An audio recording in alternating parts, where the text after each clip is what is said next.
On This Week in Enterprise Tech, is IBM reinventing themselves and their cloud strategies with their acquisition of Red Hat? Well, we talk in depth about their move, and then another vulnerability on enterprise access points. And Curtis, Heather, and I talk with Dan Waldinger from Brother International about document security and digital transformation.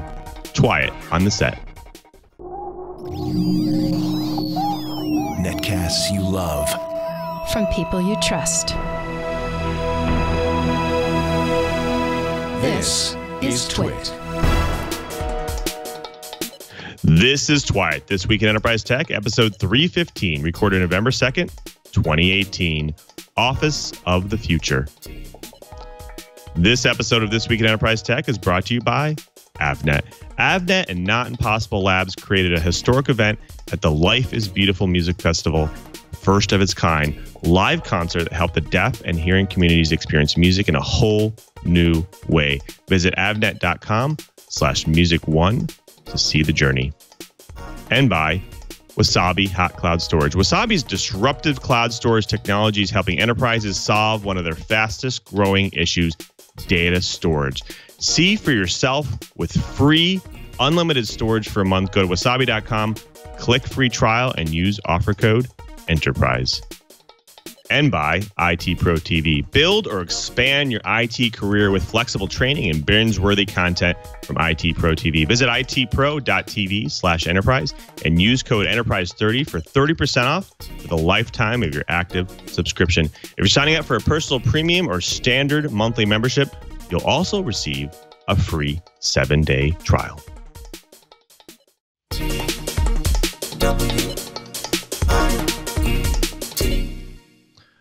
Welcome to Twiat, This Week in Enterprise Tech, the show that is dedicated to you, the enterprise professional, the IT pro, and that geek who just wants to know how this world is connected. I'm your host for today, Louis Maresca, your guide through the big world of the enterprise. But I can't guide you through this big world alone. I need some help from some of the enterprise tech professionals in the field, starting with Miss Heather Williams, Senior Product Solutions Architect at Ruckus Networks. Heather, great to have you back on. Thanks for having me back. It's always nice Absolutely. to be How's the weather down there in Texas? freezing. It is absolutely. In fact, I had to change into the T-shirt. I've been layered up. It's, you know what? It's barely 60 degrees out here. Oh, you guys must be waiting for snow coming, huh? Trying to cross my fingers. Yeah, right. Thanks for being here. Of course, we wouldn't want to do this show without our favorite co-host. No, I'm just kidding. He's the worst one of them all. Mr. Curtis Franklin. I'm just kidding, of course. I'm senior editor at Dark Reading. Curtis, welcome back, sir. It's always great to have you here. See, that open honesty is what makes us not part of the fake media. I appreciate that. And here in the Sunshine State, it's not actually a lovely day. We're getting a little bit of rain, but the rain is supposed to clear out of here by tomorrow, which is great because I'm running the first of 2 races tomorrow. I got one tomorrow, one Sunday. And after that, it's just back to that deep, dark security goodness that I tend to live in. Fantastic. Well, thank you so much for both of you being here. We wouldn't want to do this show without you guys. So thanks so much. Of course, we have a pretty great show today. We're talking a little bit about IBM's acquisition of Red Hat and what that means for their business. Plus, we have a pretty great guest to talk about digital transformation and document security. But before we do, we have a pretty great week of enterprise news. So let's go ahead and jump into the blips. Now, what if I told you there was a way to hold companies legally accountable for breaching your trust by leaking your private data? Would you be interested? Well, what if I told you now you had control over how companies actually collected your data, and if they violated your trust and your privacy, they would pay heavy penalties? Still interested? Well, a senator from Oregon might have just captivated you with his latest bill called the Consumer Data Protection Act. Now, this bill is pretty fierce in its language, and it sets out to ensure that companies are held accountable for their carelessness around protecting your data. It not only gives more power to the Federal Trade Commission to crack down on privacy violations, but it also lets consumers opt out of having their sensitive personal data collected and sold and impose harsh new penalties. But it also calls out severe legal implications. Now, the bill targets executives of the company by levying penalties up to 20 years in prison and $5 million in fines for executives who knowingly mislead the FTC in these reports. Now, from Facebook's Cambridge Analytica scandal to Verizon getting busted covertly tracking wireless users around the internet, it has become clear that there's not much in the way of accountability or transparency when it comes to the treatment of users' data. Now, from the wrist slap Equifax received for failing to protect the private data of 145 million Americans to the SIM hijacking and location data scandals plaguing the wireless sector in the recent years, meaningful government inquiries, investigations, and punishments are often lacking. Now, as Senator Ron Wyden puts it in his bill, my bill creates a radical transparency for consumers, gives them new tools to control their information, and backs it up with tough rules with real teeth to punish companies that abuse Americans' most private information. There might be a large set of lobbyists waiting in line to take this bill down, but there is also a large population of consumers like yourself who are ready to take their data back. Well, there's a new vulnerability for Cisco VoIP customers, and, well, this one could be pretty bad. Cisco has issued a new security advisory covering a vulnerability in Cisco Adaptive Security Appliance software and Cisco Firepower Threat Defense software that could ultimately lead to a DOS condition for specific devices.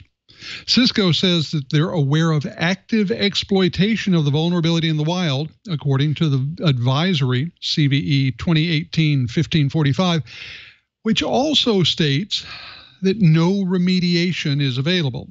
The only corrective action Cisco offers so far is to shut down SIP inspection, an action that closes the vulnerability, but also, quote, would break SIP connections if either NAT is applied to SIP traffic or if not all ports required for SIP communication are opened via ACL, end quote, according to the advisory. So if you're running Cisco VoIP, start checking your network, start checking your configurations, and start trying to figure out your options.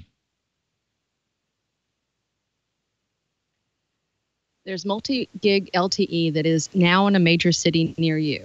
That's as long as you live near New York City, Los Angeles, Chicago, Atlanta, or any of the other 225 cities where Sprint has now deployed network upgrades that are going to be a stepping stone for 5G. The 21,000 2.5 gig outdoor small cells are now active, and more than 250,000 of their so-called magic boxes, this is a plug-and-play LTE relay that's on that 2.5 gig spectrum, have been distributed. This promises better connectivity in areas where demand has exceeded capacity. And now I just need Sprint to build a tower in East Texas. Please. Now, we're no strangers to hearing about vulnerabilities in consumer network equipment, but when enterprise-level equipment is affected, it is a whole new ballgame. Now, this time, researchers found multiple vulnerabilities that can allow an attacker to take over an access point and break into an enterprise network. How do they exploit the vulnerability? Well, they found 2 bugs in Bluetooth low-energy chips built by Texas Instruments. Now, these specific chips are actually found in small business to enterprise-grade access points from Cisco, Aruba to Meraki. Now, the way the Bluetooth chips are exploited is by flipping the highest bit in a Bluetooth packet that will cause its memory to overflow or bleed, allowing an attacker to run malicious code on the affected hardware. Hence the fancy name given to the vulnerability by the security company Armis, calling it the bleeding bit vulnerability. Now, that's just the first issue. Now, the second issue allows an attacker to install malicious firmware version on one of the Aruba's devices because the software doesn't properly check to see if it's a trusted update or not. Now, how bad are these issues? Well, fortunately, most units, including Cisco's, have the Bluetooth feature and Bluetooth scanning disabled by default, which you need both for this to work. Plus, the attacker must be in range of the Bluetooth unit to infiltrate your AP. But unfortunately, if scanning is enabled, attackers only have to be around 300 feet away or a bit more, depending on if the attacker has a good antenna or not. Now, that van outside your house there, that one with the Pringles can on the top, it might be attacking your network right now. Now, this specific set of chips are in other devices as well. So this vulnerability is not just limited to APs, especially just not the specific ones you have, but it could be. Now, turn on the way to best fix this issue is actually turn off your Bluetooth on your APs, especially Bluetooth scanning if you don't need it. Now, if you do need it, turn it on only when you need it via the device's settings over the Wi-Fi. Now, the last line of defense is obviously to apply the latest patches because some of the manufacturers, like Cisco, already have fixes for the issues. Now, this reoccurring lesson we keep hearing over and over, keep your devices updated. Well, continuing this happy trend of talking about vulnerabilities, Apple just patched a bunch of them across all of their platforms. This week, Apple released security updates to deal with serious vulnerabilities in multiple products, including a handful of critical flaws that should be patched immediately. According to U.S. CERT, the patches released cover Safari 12.01, iCloud for Windows 7.8, iTunes 12.9.1, watchOS 5.1, iOS 12.1, tvOS 12.1, macOS Mojave 10.14.1, macOS Security Update 2018-01, High Sierra, and macOS Security Update 2018-05, Sierra. At least 6 of the critical vulnerabilities are within the XNU kernel that sits at the core of all current Apple operating systems. Now, there are 2 categories for those kernel vulnerabilities. One is the ICMP packet handler vulnerability, and that's just a classic heap buffer overflow. The second is in the NFS client, and it's responsible for 5 independent but highly related vulnerabilities.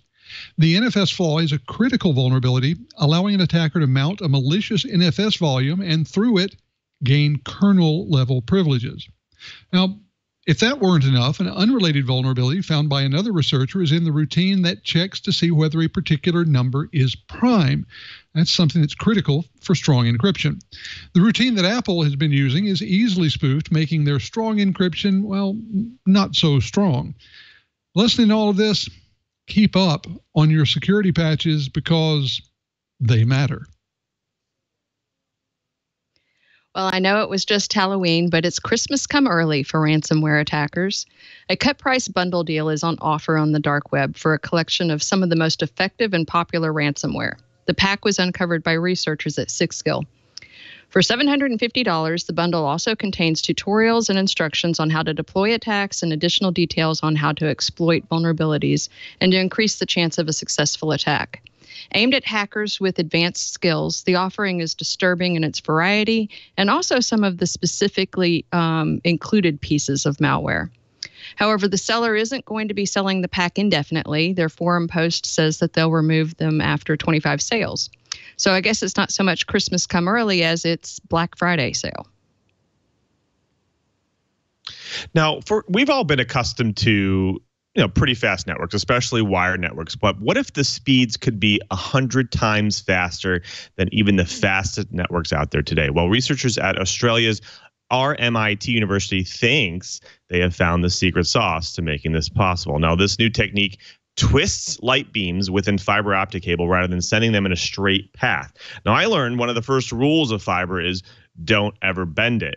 Well, this discovery kind of shocked me when I heard about it because they call it a corkscrew configuration, and it uses a technique called orbital angular momentum, or OAM, allowing for cables to obtain speeds over 100 times the speed of fiber using light wave signals. Now, what has made such a difference over the past year is, well, it's been miniaturized, and the equipment that it was made to actually impact the application of technology. Now, with the newly shrunken spiraling, it gives room for the equipment to also be nanoscale. Now, researchers like to relate this application to DNA, or how the double helix is formed. The more you use angular momentum, the more information you can carry. Now, multiplexing also allows data to be encoded in different modes of light, such as polarization, wavelength, amplitude, and phase, to be sent down the fibers. If nothing else, in the coming years, we might see the speed boost we've all been looking for. Well, folks, that does it for the Blips. Next up, the Bites. But first, we have to thank a pretty great sponsor of This Week in Enterprise Tech, and that's Avnet. Now, Avnet brings new meaning to groundbreaking technology. They want to make technology more accessible to pretty much everybody. Not Impossible Labs had an idea. They wanted to revolutionize live music. Now, live music for people who can hear can sometimes be taken for granted, but it's an experience like no other because live music can affect all of our senses. And this is where Avnet took on a challenge to make that experience like this more accessible to everyone, including the deaf community. Now, how did they do it? Well, with Avnet as their guide, Not Impossible Labs had an idea and evolved it into one of the most sophisticated wearables on the market today, which has helped to bring a shared live music or concert experience to everyone. Dubbing it Music Not Impossible, the product allows deaf and hearing concert goers alike to literally feel live music through an advanced vibration technology. Now, the wearable technology helps the user immerse themselves and experience music like no other. You wear a vest, which actually sends vibrations through the ankles, wrists, and chest. Now, people who can hear actually receive music vibrations through their ears, while attendees who are actually deaf and wearing these wearables receive these vibrations throughout their parts of their body, allowing many of them to actually respond to live music alongside everyone else. Now, for many, this was an experience of a lifetime. It's an innovation that literally opens up a whole new world of music exploration to those who might not hear in the traditional sense. Now, Avnet and Not Impossible Labs revealed this amazing technology at the Life is Beautiful Music Festival, and it was an instant success. Now, this is the kind of innovation was actually brought to the finish line because of Avnet, and I love having amazing and inspiring tech from sponsors like Avnet. Such cool stuff. Go ahead and visit avnet.com/music1 to see the journey. That is avnet.com/music1. And we thank Avnet for their support in This Week in Enterprise Tech. Now, all of you have heard the news about IBM spending $34 billion to go ahead and buy Red Hat Linux. Now, the Red Hat acquisition was essentially an admission, I think, that IBM's public cloud efforts are effectively dead. Now, let me get to why. Let me explain my point here. If you look at IBM's historical data, you will find that IBM hasn't been doing quite well for some time now. In fact, last year's annual revenue was the lowest since 1997, and close to the time when the former CEO Louis Gerstner's transformation of IBM until 2002. Based on today's calculations, that $79 billion back in 1997 is actually worth $120 billion today. So IBM is essentially underwater from its revenue since then. Now, finally this year, the company did find and finally return growth after 22 straight quarters of decline, only to decline again last quarter. Now, let's break it down. IBM's ancient mainframe business was up 22%, and its traditional services business was up 3%, but technology services and cloud platforms were flat. But their cognitive solutions like Watson were actually down 5%. Now, where was IBM's focus on the cloud to date? Well, it's somewhat of a fictitious tale because they really haven't done much here. Okay, so we know about the history here. Well, what about the Red Hat acquisition? Well, what's the value of it for IBM? Well, I personally think the cash-generating Red Hat Linux, enterprise Linux subscriptions are where the business is at. But the real cash cow here is also OpenShift, which is a software suite for building and managing Kubernetes containers. Now, you probably remember Kubernetes is a container cluster manager that doesn't care what infrastructure you host it on. So see what I'm getting at here? Now, IBM is counting on the hybrid cloud, and Kubernetes is at the helm. Now, they want to basically stay cloud agnostic, and IBM is betting on, again, to provide solutions combining Red Hat to build products that will seamlessly bridge data centers and all of the public clouds. Now, to me, the best thing going in this strategy is pragmatism, because IBM essentially gave up its potential to compete in the public cloud a decade ago and faked it for the last 5 years. And now it's finally admitting that the option is to build on top of everyone else's cloud. Now, this is a very interesting pivot in business, and I want to throw it to you guys and see what you think. Now, you can pretty much think that I'm completely wacko with my thoughts here, but I kind of think that this is where they're going, and this is why they're going there. But I want to get your thoughts. What do you think, Curtis? Well, I think that I just had to reboot my system, so I missed a lot of what you were talking about. But no problem. It actually probably works pretty well with this whole thing. The Red Hat Linux acquisition for IBM, I think, is almost certainly a cloud play. Now, we have to remember, based on our conversation last week, that Linux is seen as a huge strategic operating system for IBM. They pitch their big z/OS machines as huge Linux farms. So basically, if you want to start up a cloud service, if you want to start up a hosting service for people doing Linux-based applications, they will roll one in on a truck. Think of it as a cloud in a box, if you will. So on the one hand, I think it makes perfect sense from that point of view. What I don't think makes sense are a lot of the doomsaying things that we've heard bandied about this week, that this is IBM's last chance, that this is some sort of Hail Mary for the company. IBM is too big for this to be a Hail Mary play for them. I think it's strategic. I think it has a lot of importance going forward for both their cloud and their mainframe business. But let's remember, IBM became a services company a long time ago, and there's nothing in this acquisition that's going to change that.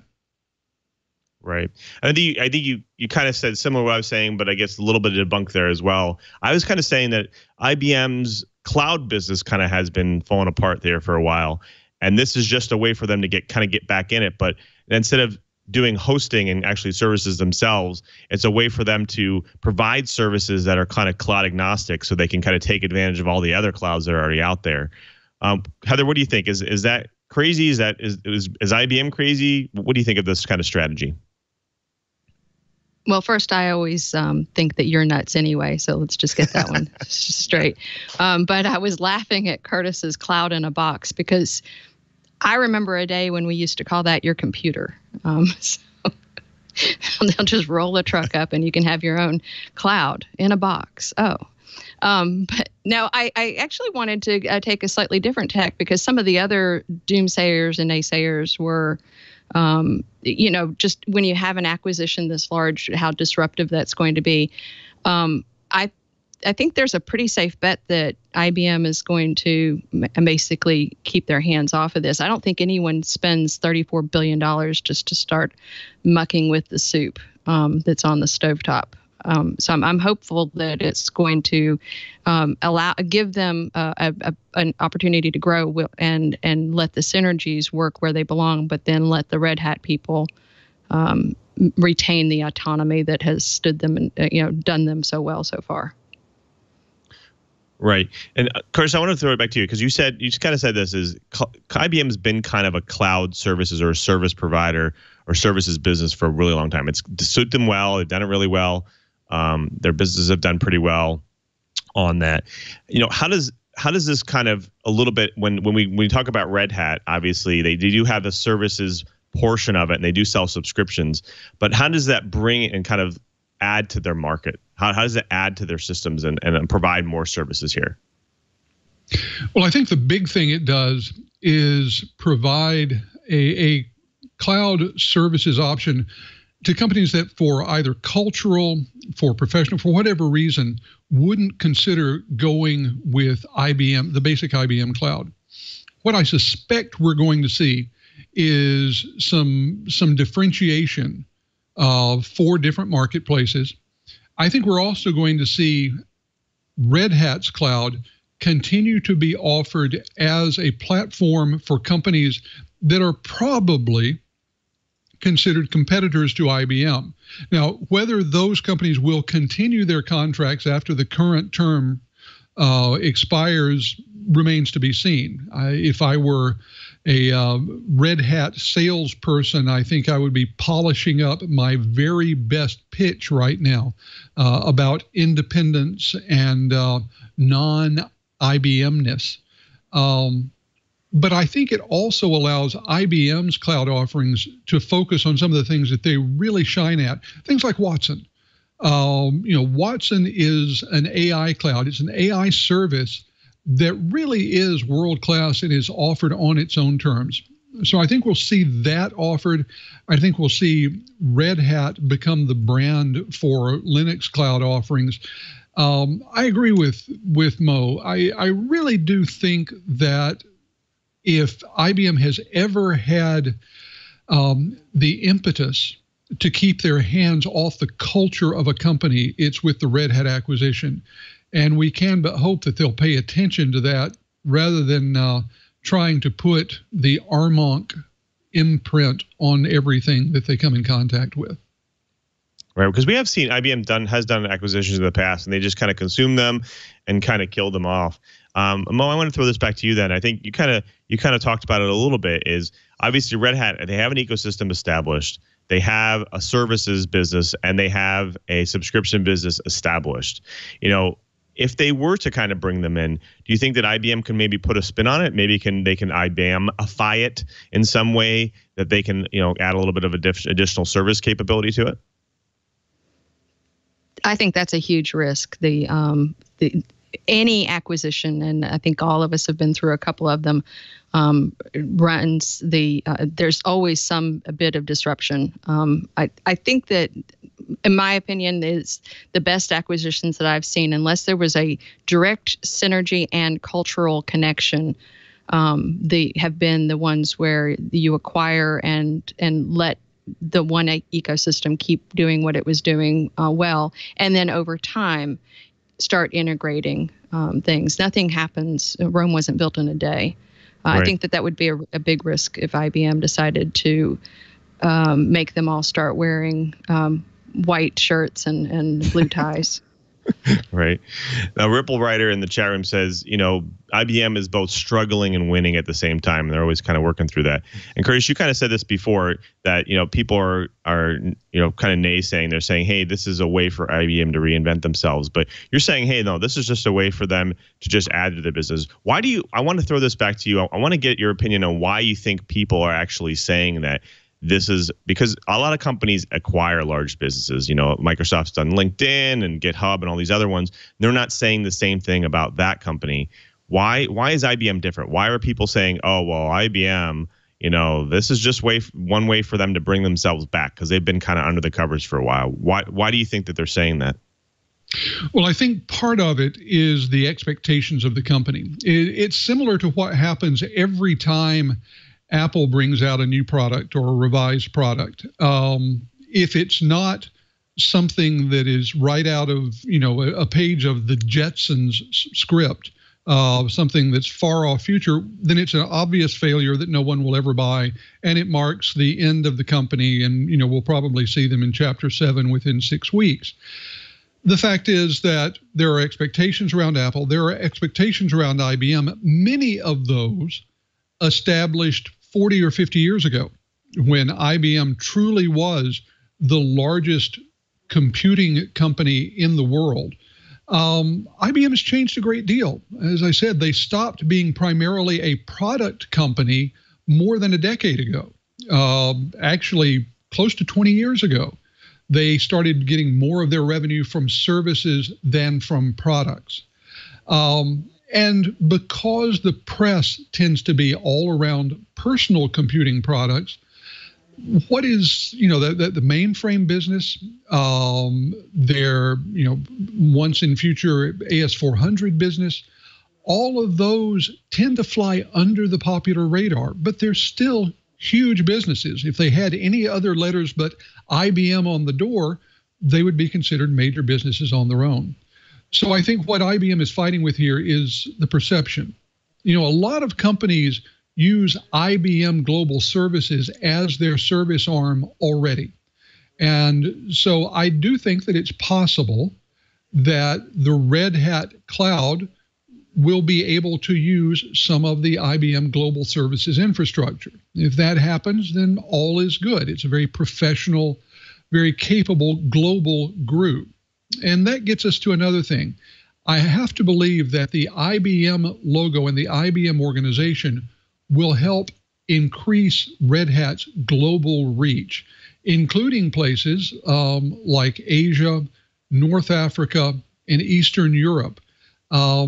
IBM has a long history, and the old thing, you can never be fired for buying IBM, still applies in a lot of the world's financial centers.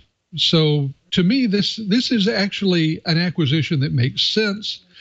And now we just get to see if the result is as promising as the beginning. Right. It's interesting that you said that, because actually Specs in the chat room is saying, hey, a bunch of anti-IBM issues with people having anti-IBM thoughts about them for a while now, and he thinks that maybe this actual acquisition might help.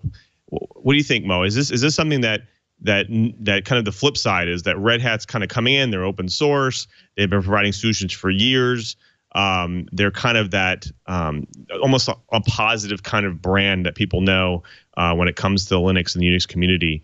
Do you think that it'll actually help IBM maybe lift them up in some places? Yeah, I sort of see it as the young, hip crowd coming in to the old fuddy-duddy. And that's sort of, I mean, let's face it, if you think of IBM, you think of a 1950s commercial. So Red Hat, I think, can only help them in that way. And I think you had a good point about their reach globally as well. I've done a lot of work in Asia and Africa, and you're right. I hadn't thought about the fact that I didn't really see Red Hat. I saw some of their other competitors. So maybe this will help them in terms of getting into other markets. Right. Well, we'll have to see what they do. Well, folks, when we come back, we have a great guest to talk a little bit about document security and digital transformation. But first, we have to thank another great sponsor of This Week in Enterprise Tech, and that is Wasabi Hot Cloud Storage. Now, you might be saying cloud storage is expensive the more you store in it and the more times you perform operations on it and access it, because it gets more expensive over time. Now, the cloud storage competition these days is to see how low providers can go on their storage fees and their ingress and egress fees. Now, from experience, I can tell you that if you try to go cheaper on some cloud storage systems, you also give up on performance and reliability as well. Well, Wasabi Hot Cloud Storage has a way to blow your mind here. If you're doing small personal projects all the way up to large enterprise projects, Wasabi seems to have figured it all out. Now, listen to this cost: 0.49 cents per gigabyte per month, or $4.99 per terabyte per month. Plus, listen to this game changer. Ready? Unlimited free egress for your data and no charge for API calls, so you don't pay to actually access your data. Now, go check it out right now, what you're paying already on cloud storage, because I can tell you right now, not having and including egress and egress fees and API calls for those CRUD operations will substantially save you money on the cost of doing business. Now, you're probably thinking, well, if they're cheaper, they must be slower, or they don't have as many features or bells or whistles, right? Well, Wasabi has developed some disruptive technology here. They found ways to actually pull raw performance out of their storage devices without compromising. Now, they have a revolutionary process that lays data on disks sequentially as opposed to in blocks. Now, what happens? Well, that means Wasabi's storage is 80% cheaper and 6 times faster in speed than some of the industry leaders. Now, are you and your organization worried about compliance? Well, Wasabi is HIPAA, FINRA, and CJS compliant as well. Now, fast, cheap storage isn't worth much if your data isn't secure. Well, Wasabi has an answer for this as well. They offer a unique feature of immutable buckets that cannot be deleted or altered, protecting your valuable data from accidental or malicious destruction. Now, see if you can find another service that's actually doing that today. Plus, they also offer 90-day rotating integrity checks and 11 nines of durability. Are you worried about data migration into the cloud? Well, Wasabi also has the answer here as well. They have a Wasabi Ball Transfer Appliance. Now, this thing is powered by Netgear, and it's designed to transfer large data sets while dramatically reducing your costs. Now, you might already have cloud storage, or your organization probably has tried to store data on-premise to save money or wants to move partially to the cloud. Well, with Wasabi, it will have you rethinking those approaches. Now, I bet you want to try this out, right? Well, go build something fun or move some of your data right now. Experience Wasabi for yourself with free, unlimited storage for a month. Go to wasabi.com, click the free trial link, and enter the code enterprise. See how much storing in the cloud can save your business. That's wasabi.com and enter the code enterprise. And we thank Wasabi for their support of This Week in Enterprise Tech. Well, folks, now this is my favorite part of the show where we get to bring a guest in to drop some knowledge on the Twilight Riot. And today we have Dan Waldinger, sorry, hopefully I pronounced that right, Senior Director of B2B Marketing from the Brother International Corporation. Dan, welcome. Hopefully I got your name right there. You nailed it, Lou. Thanks for having us today, and looking forward to talking with your customers and your viewers. I'm the Senior Director of B2B Marketing for Brother. I've been with Brother 7 years, and been in the office technology industry for, believe it or not, over 30 years. And I've been with Brother 7 years. It's a great company to work for. We're doing a lot of great things in the area of printing and document solutions. So happy to be here. It's fantastic to join you today. Fantastic. Thanks for being here, Dan. Now, before we get into the kind of the digital security, document security side of things, the digital transformations, of course, our audience loves to hear about origin stories. You kind of alluded a little bit how long you've been in the industry. Can you maybe take us through the journey of your professional tech world, kind of where you started and how you got there, how you got to where you're at now? Sure, I'd be happy to. And before I do that, I just want to talk a little bit about Brother. So Brother is actually...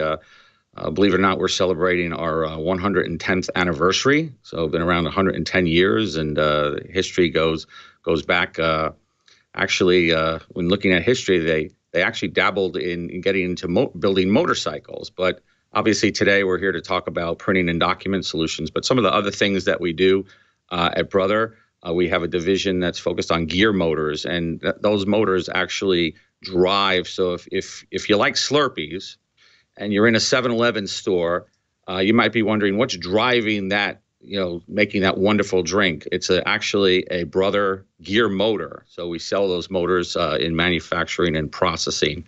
Some other things we do at Brother, if you like karaoke and you happen to be in Japan, which is our parent company is located in Japan, we are the #1 provider of cloud karaoke services. We actually have buildings in Japan where you can go in with your friends and play and sing your heart out. So we're #1 provider in Japan for that's cloud service.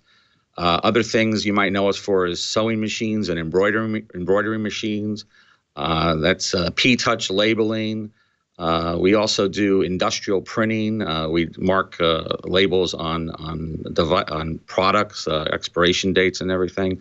But as you said, we're here to talk about printing and document solutions. And my 7 years here, responsible for strategy and implementation. And really, Brother, you might recognize us as more of a B2C player, where you see our products in some of our big retail stores like Staples and Office Depot, and even on Amazon. But that's not what I'm responsible for. I'm responsible for moving into more business-to-business applications. So 30 years in the industry, a number of A3, or what we call ledger copier companies, companies such as Ricoh I've worked for, and Meta.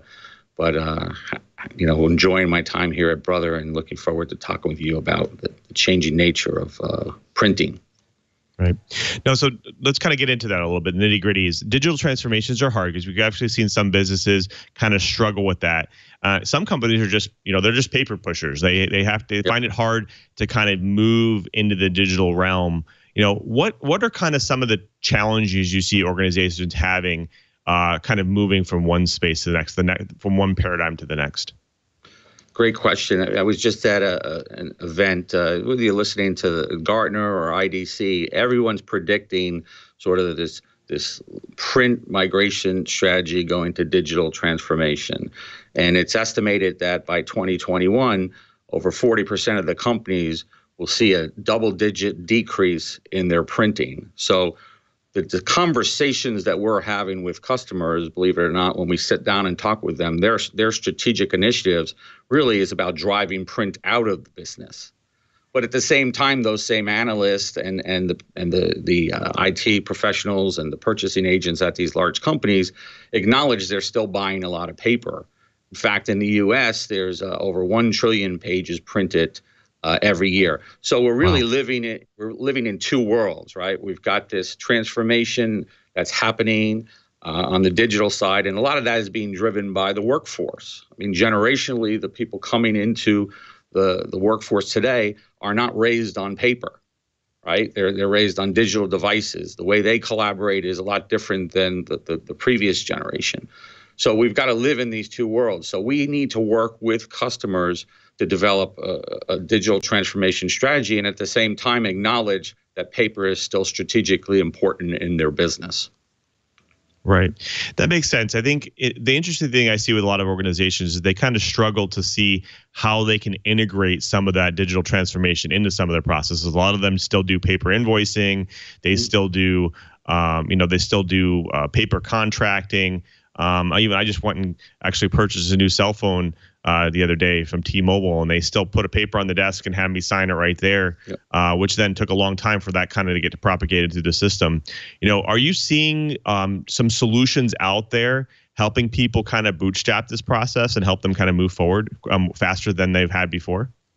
Yeah, so you're absolutely right. I mean, there's still a lot of the applications in business today, whether you're in healthcare or education or legal or finance, paper is still pervasive. It's still part of how they do business.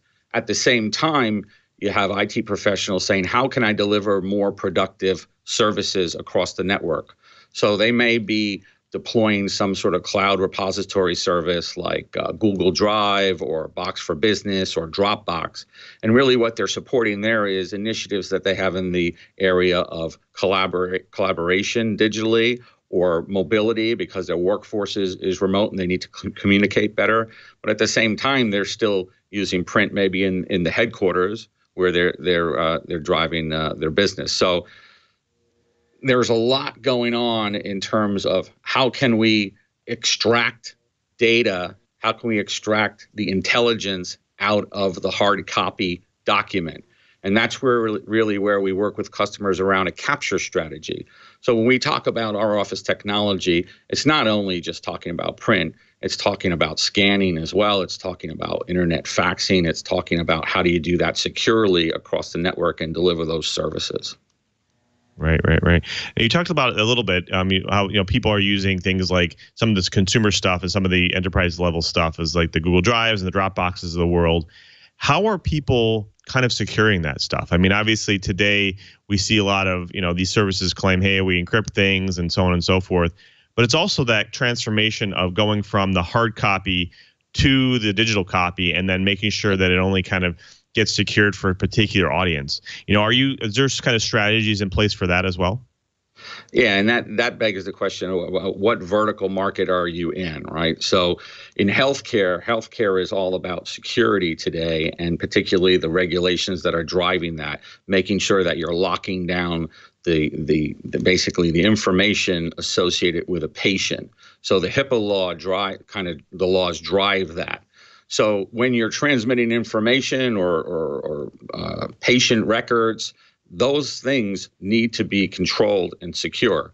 So there may be a case where we actually partner with a company that provides point-to-point encryption of that transmission. So say I'm scanning, I have something that I need to email out, patient to patient or provider to provider. I need to secure that document. That can be encrypted from point to point. It can be encrypted at rest. It could be, it's password protected. So we're helping companies through a scanning capture strategy plus some extra software to help them in their compliancy journey. So that might be healthcare, for instance. The same thing would apply in the legal space in terms of case records and evidence associated with a case. In that area, you're protecting the people, right? So in the case of the legal industry, if it's a minor, that information absolutely has to be secure, and who has access to it, and there's audit trails associated with it. So we offer some solutions out of the box, but then we partner with third-party companies to make that more pervasive for them. Interesting. So I guess I want to dig a little bit more in some of the solutions you're kind of talking about. Obviously, I've always known Brother printers and fax machines and so on and so forth. And you talked about a lot of other technologies. I actually wasn't aware that they did a lot of that stuff. So that's kind of great to hear.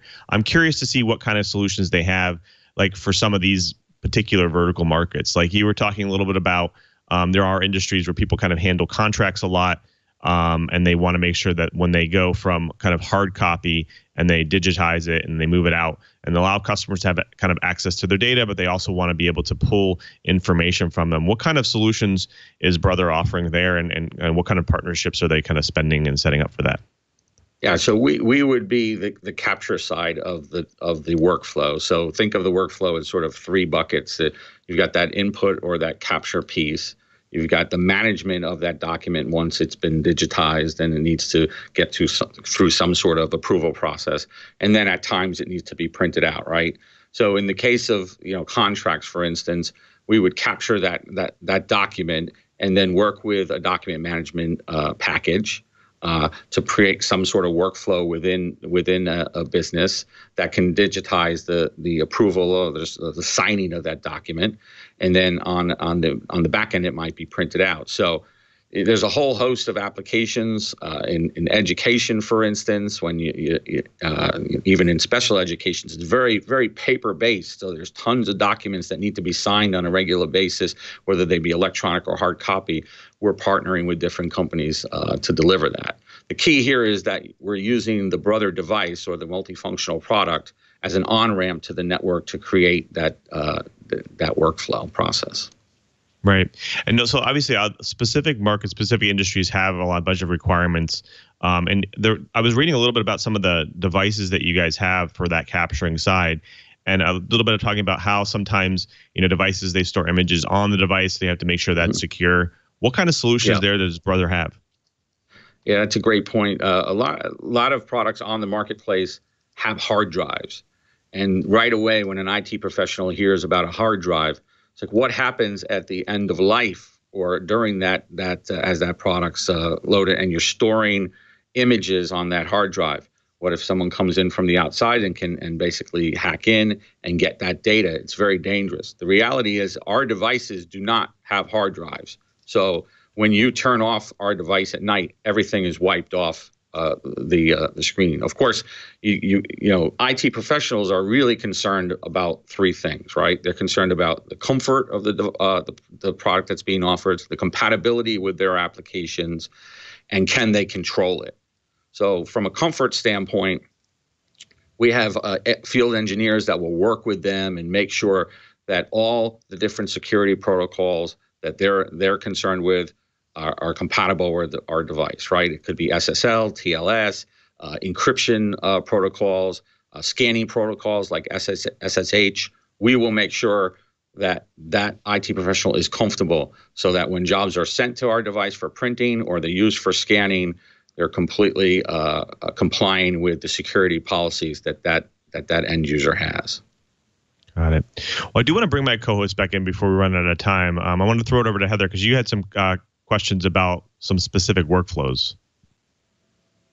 Right. So going back to the very painful process of buying a new phone that you were describing, I'm old enough to remember some of the, my kids used to call it arts and crafts time when it came time to do expense reports, and everything had to be printed. And at one point, I actually had a company that required that I tape down receipts, Xerox copy them, and then fill out forms again in paper before snail mailing them someplace.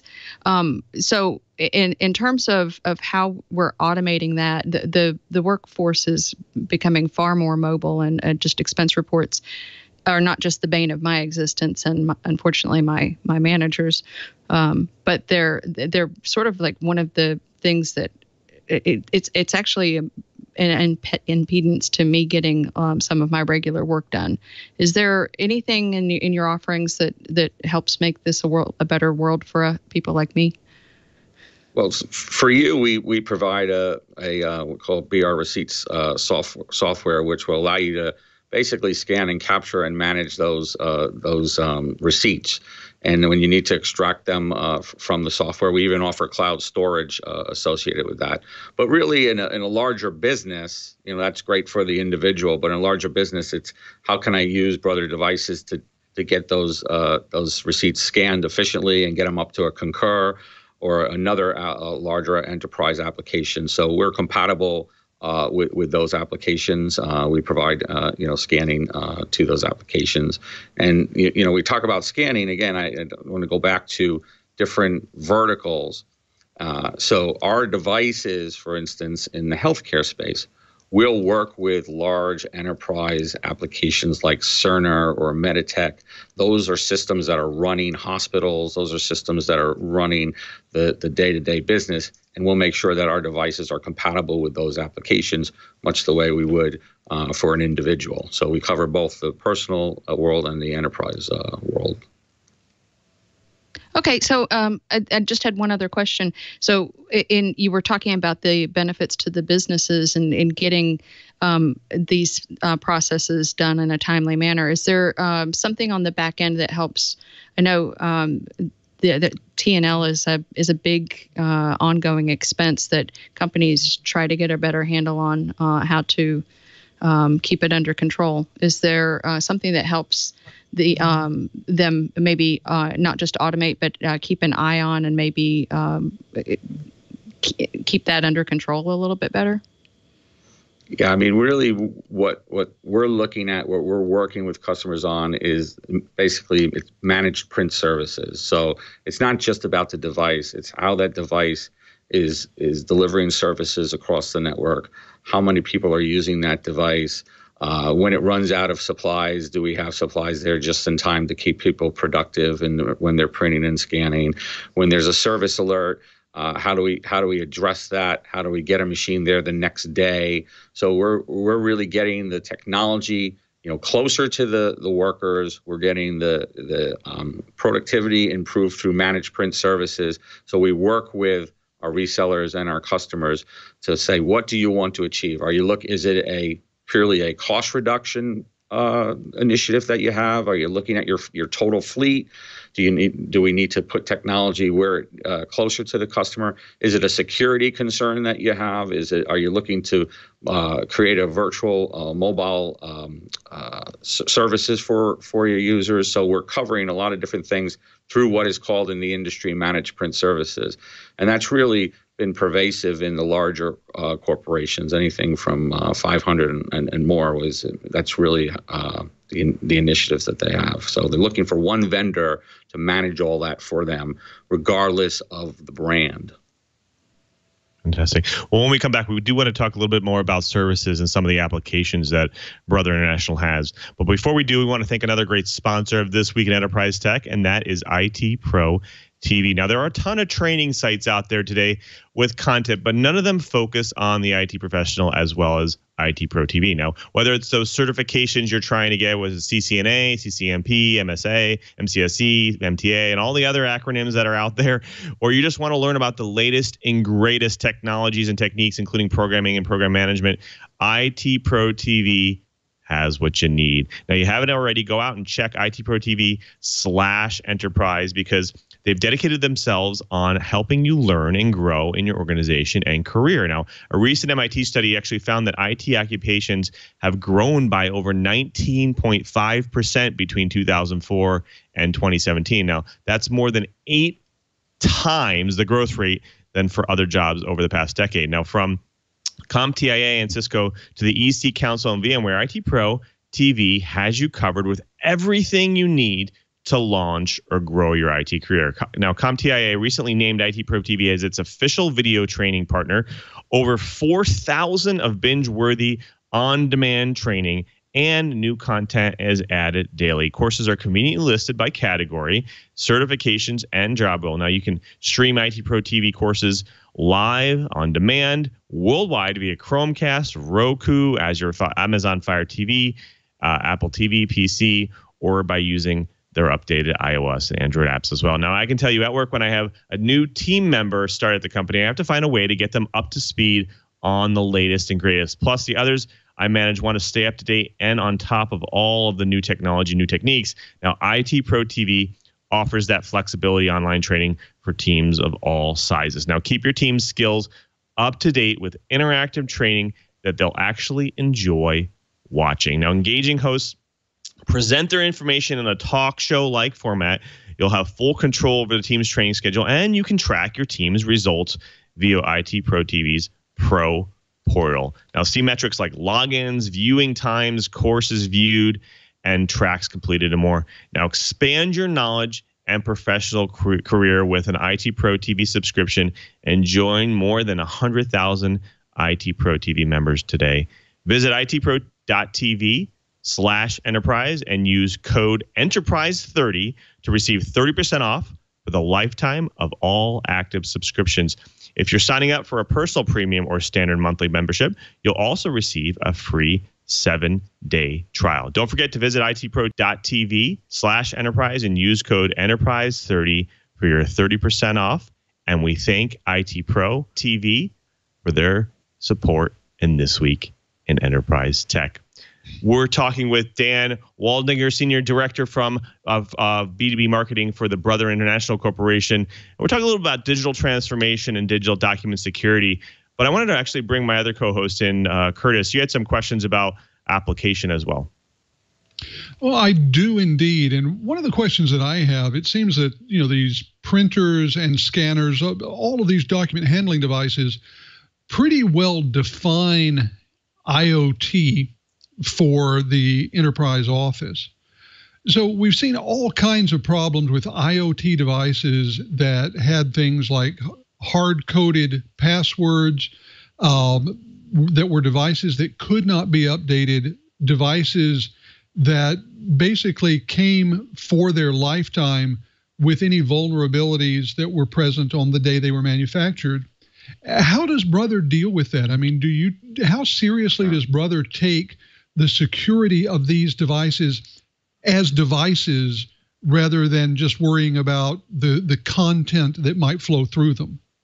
Yeah, I think we look at it both, but speaking of the device and just addressing that, so we have the ability to do a lot of customization with our device. So we have our engineers in the field will work with the IT professionals of large accounts. And for instance, they may say, look, we're concerned about port security. We want to turn off wireless completely for this entire deployment out to our field offices. We've experienced some vulnerabilities. We want to make sure that gets done. So we'll work with our special solutions team and the customer, and we'll push out those configurations for our clients. We'll make sure that they're comfortable and secure. We'll do proof of concepts. We'll stress test that as well. So that's the device, and there's a number of different configurations that we could do around that, and our customers are asking for us that today. So you're absolutely right. I mean, security is critical. Other things around security, though, is really about the user, right? So what about the rights that they have on the network? So our devices can support card and badge access through network authentication, so we know who is coming to the device, who's signing on, who has access to it, and we could even help control what rights do they have. So we might say we only want these people to be able to print. We don't want them to access any other function for whatever reason. So we can set up configurations and rights across the network and push that out. Other things through partners, we could actually position what's called rules-based printing. So we might say to a specific department, we don't want them printing in color because color is expensive, and we want to control that.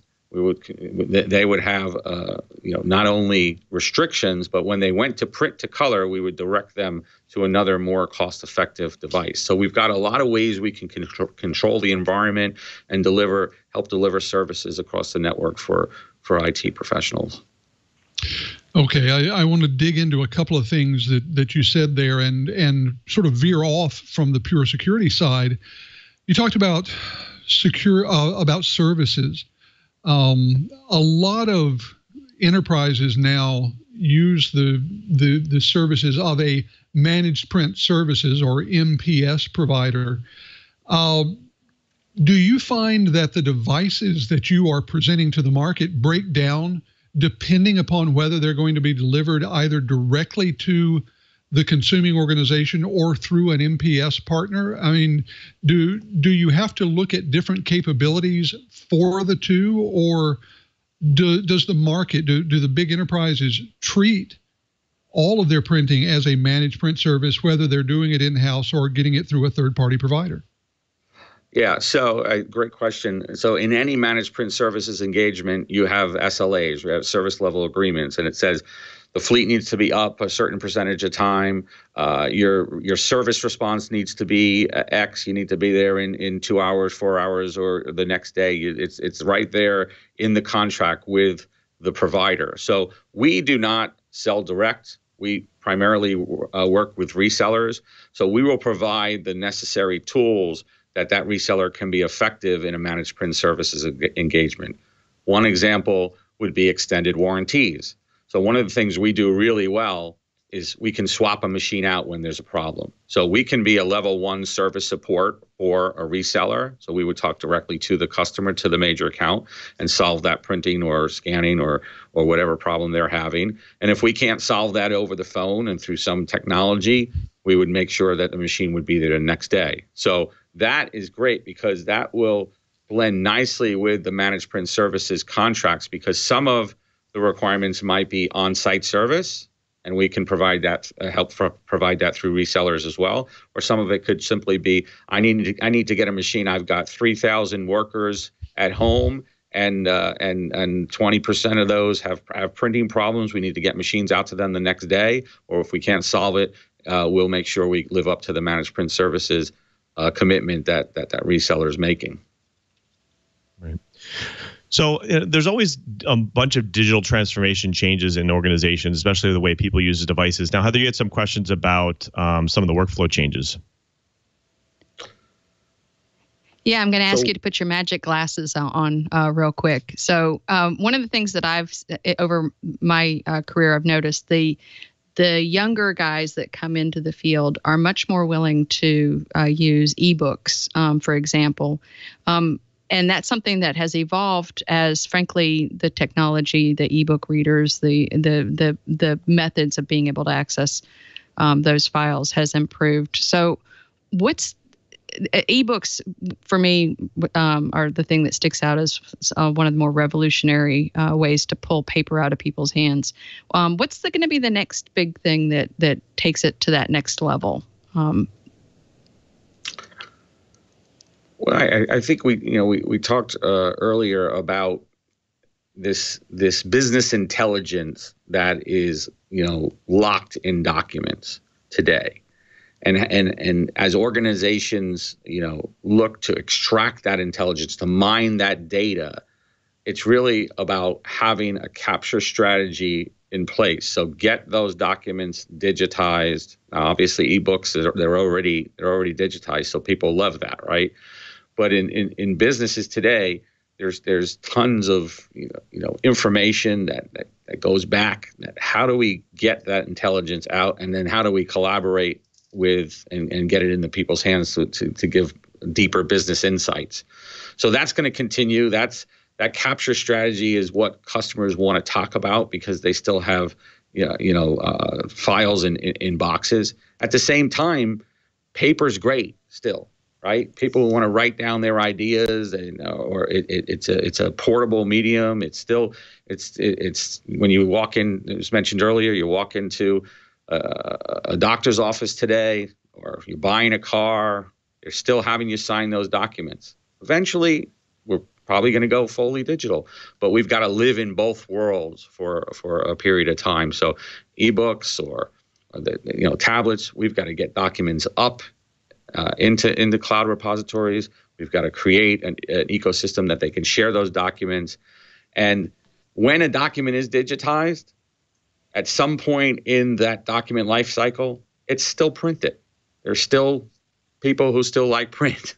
So you mentioned the younger generation. Absolutely. My kids, one college age, one K through 12 in high school, they're not coming home with paper. I don't ever see them with paper. They're everything's scanned up to cloud. Google Classroom is running everything today. So, but they're still taking their tests on paper. When we go back to school night, it's still paper based. We're looking at some of their performance on paper. So again, we're living in both worlds. Right. Well, unfortunately, we've run out of time. Dan, thank you so much for being here. Can you maybe tell the folks at home, if an organization wanted to kind of get started on that digital transformation, where can they go to kind of find some of the solutions that Brother provides, and how can they get started? Sure. Come to brother.com or email me. Our motto is at your side. So we look to sit down with customers and help evaluate what they're trying to accomplish from our printing and document solutions. We've got teams of people who can come in and assess your environment and look at your devices and just frankly get more productive. So we're excited to partner with clients every day. It's what we do, and it's what we get up in the morning for. So come to Brother and we'll work with you. We'll partner with you, and you'll be happy that you did. Fantastic. Thanks so much, Dan Waldinger, Senior Director for B2B Marketing at Brother International. Thank you so much for being on This Week in Enterprise Tech.